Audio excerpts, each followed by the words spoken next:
Hello everyone, I'm Nirmalika Datta. I'm a psychologist by profession. I've been in this field of psychology since past 4 years. I specialize in working with children and related issues, and I also deal with adult clients has issues related to depression, anxiety, stress, and etc. And she is Hi everyone, I'm Shambhavi. I'm a clinical psychologist. I'm working in this field of mental health since last 4 years. My areas of expertise is anxiety, depression, obsessive compulsive disorder, borderline personality disorder, etc. I work with children as well as adults. So first of all, a very big thank you on behalf of Mind Aid Therapists for showing your love and support to us. okay. So we are here today to discuss questions on social anxiety.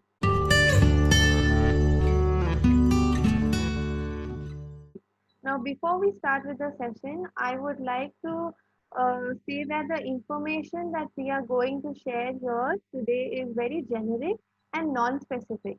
So, if you have any kind of specific questions or doubts, please feel free to message us directly on our Instagram handle, or you can book a session with us through our website, which is www.mindaidtherapist.com. Now, as I said, today we will be discussing the topic of social anxiety and questions related to that. Let me first tell you in very brief that what is social anxiety. So, social anxiety, which is also called as social phobia, it is a long-term and overwhelming fear of social situations. It is a very common problem that usually starts during our teenage years, and it can be very difficult and distressing to manage our life with social anxiety when we are suffering from it, and it has a big impact on everyone's life who is suffering from it.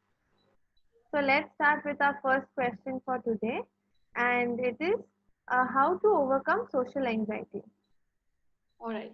So when it comes to overcoming social anxiety, it is very important to focus on what is happening in your surrounding rather than focusing yourself. So when we are in a social situation, which usually makes us anxious, we tend to get caught up in our own anxious thoughts.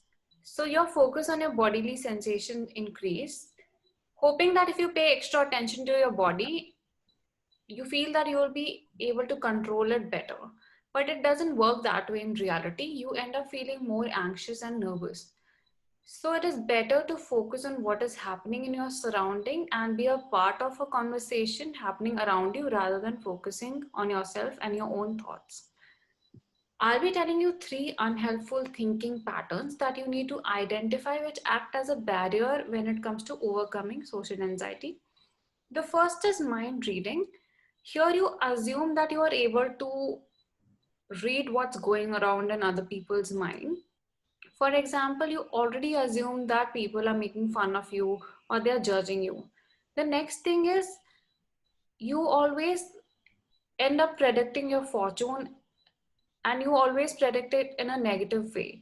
So for example, if you have a upcoming presentation, you always feel that you're going to blow your presentation or you're going to perform in a bad manner or you're going to make a lot of mistakes and people are going to make fun of you. So you predict your fortune beforehand without actually experiencing the situation. The third thing is catastrophizing, where you blow things out of proportions.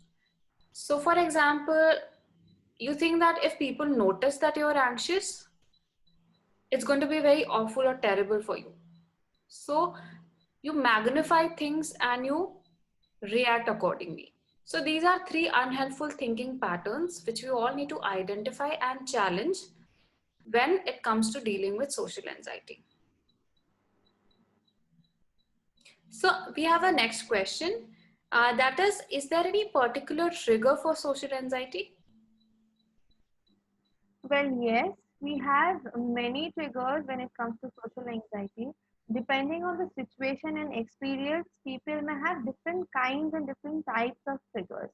Some of the very common triggers that people experience are making a small talk, public speaking, stage performances, being the center of attention or attraction, being watched while doing something, being teased or criticized, being called on in class to talk about something or give a speech or something like that, going on a date, speaking in meetings, taking exams, eating and drinking in public, and attending parties and social gatherings.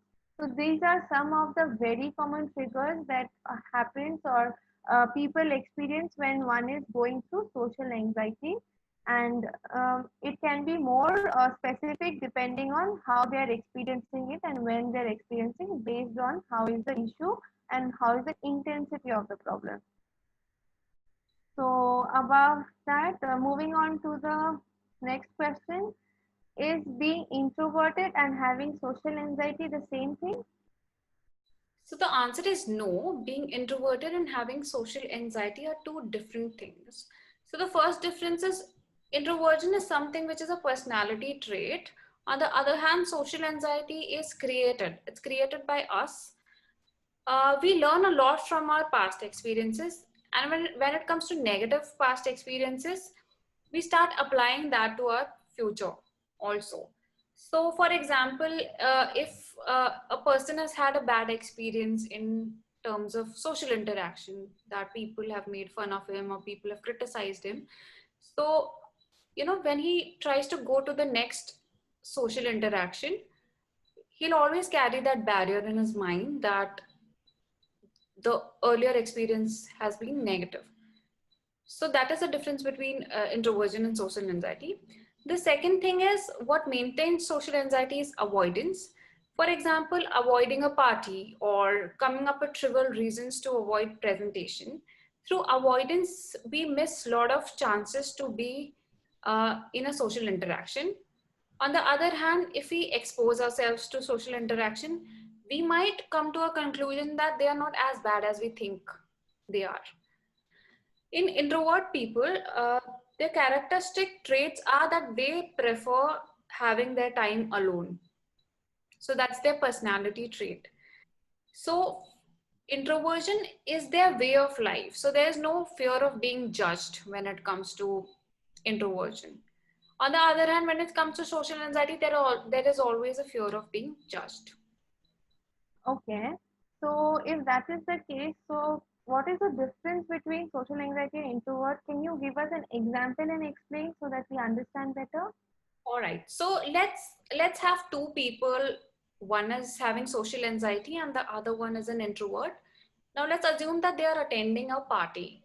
So a person who is having social anxiety will think like this, something like this, that people might hate me, or I might embarrass myself in front of other people and it's going to be very awkward. On the other hand, someone who is an introvert is going to think something like this, that this party is kind of loud, so I'm looking forward to go home soon. So, there is a difference between how they perceive a social situation. And also, an important thing is being introvert doesn't affect your socio-occupational functioning.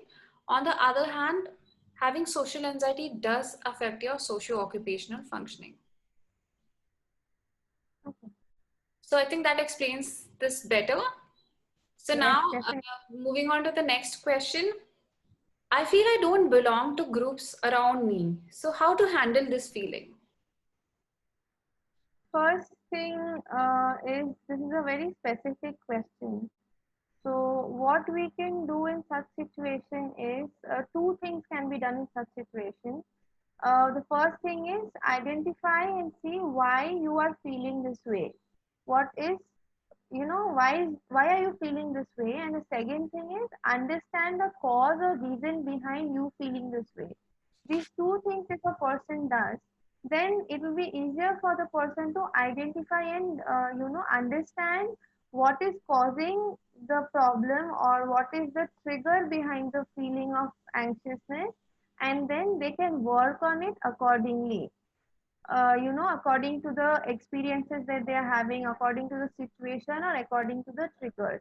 Since it is a very specific question, I would request that apart from this, if you need any kind of help, then please drop us a personal message so that we will be able to help you in a better way and understand your situation better and give you a better suggestion.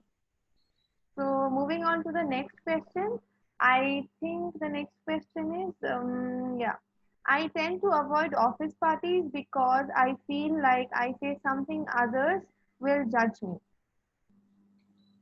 All right. So to answer that, social anxiety sufferers have negative thoughts and beliefs that contribute to their fears and anxiety. So these thoughts might include that I'll know I'll end up looking like a fool, or my voice will start shaking and I'll humiliate myself, or people will think I'm stupid, or I won't have anything to say. I'll seem very boring. So it is important for you to challenge these negative thoughts by asking yourself simple questions like, do I know for sure what I'm thinking is 100% true? Or you should not always consider your negative thoughts as an absolute truth. You should always try to challenge them by starting to have conversations, by starting, to speak up in front of people without any fear of judgment. All right, so moving on to the last question. How to get out of the habit of questioning yourself? What's the protocol here in completely alien situation? Okay. Firstly, remember that there is no pre-decided protocol for a certain or sudden situation that we experience or we are in. But if we are in such a situation suddenly and you have, questions like what is the protocol here, then what you can do is breathe for a few seconds, first thing. Then think about what is required or how should you be reacting in a particular situation with the kind of people around you and respond accordingly. Now, one thing you should keep in mind, as Shambhavi has mentioned before, is in people experiencing social anxiety, they have a tendency to be judged, feel judged, or there's a fear of judgment. So, without being, without having the fear of being judged, move ahead. And, also it is okay to feel like an alien in the beginning of a conversation with people you really don't know or you're meeting for the first time. So take your time, to understand how everyone is reacting and you can act according to the situation. So with this, we come to the end of our question answer session today, which was on social anxiety. And if you want any kind of specific answers or if there is any doubt, please feel free to contact us through our Instagram handle, Mindate, or you can connect us through our website, which is www.mindatetherapist.com. So see you all in the next video. Till then, stay healthy and stay safe. Bye bye. Bye.